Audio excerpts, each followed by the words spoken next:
Hello friends, welcome to my another mini blog. তো আমরা গিয়েছিলাম ভিক্টোরিয়া ঘুরতে। অ্যাকচুয়ালি ছিল একটা পরীক্ষা কলকাতায়। তো পরীক্ষাটা যেহেতু ফার্স্ট শিফটে পড়েছিল, তাড়াতাড়ি শেষ হয়ে যাবে। তারপরে ভিক্টোরিয়ার কাছেই পরীক্ষাটা পড়েছিল একটা স্কুলে। তো ভেবেছিলাম পরীক্ষাটা দিয়ে তারপরে একটুখানি ঘুরেই আসবো, যেহেতু আগে কখনো ভিক্টোরিয়া যাইনি। তো এত ভোর ভোর, একদম ভোরের ট্রেন ধরেছিলাম, তো অত সকাল সকাল তো কিছু পাওয়া যাবে না আমাদের এখান থেকে, তাই ও একটু নিতে এসেছিলো। তারপর দুজনে মিলে একসাথে কলকাতায় গিয়ে পরীক্ষা কমপ্লিট করে তারপর আমরা গিয়েছিলাম ঘুরতে। ঢোকার আগে একটু খিদেও পেয়ে গেছিলো, তো রোল খেয়েছিলাম, সেটার আর ক্লিপ নেওয়া হয়নি। আর একটা আইসক্রিম খেয়ে নিয়েছিলাম।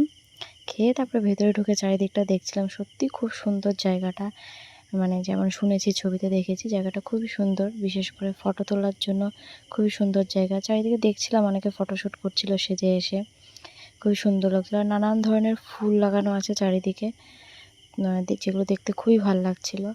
জায়গাটা অনেকটাই বড়, রোদের মধ্যে পুরো জায়গাটা ঘুরে দেখতে খুব কষ্টও হচ্ছিল, কিন্তু এক্সপ্লোর করতে বেশ ভালোও লাগছিল যে এত সুন্দর জায়গাটা। বিভিন্ন জায়গায় দাঁড়িয়ে আমরা ছবি ভিডিও করছিলাম। তারপর পুরো জায়গাটা ঘুরে আমরা ওখান থেকে বাস ধরে, যাওয়ার সময় মেট্রোতে গেছিলাম, আসার সময় বাস ধরে শিয়ালদায় এসে, ওটাই সুবিধা হতো তাই জন্য তারপর বাড়ি চলে আসলাম।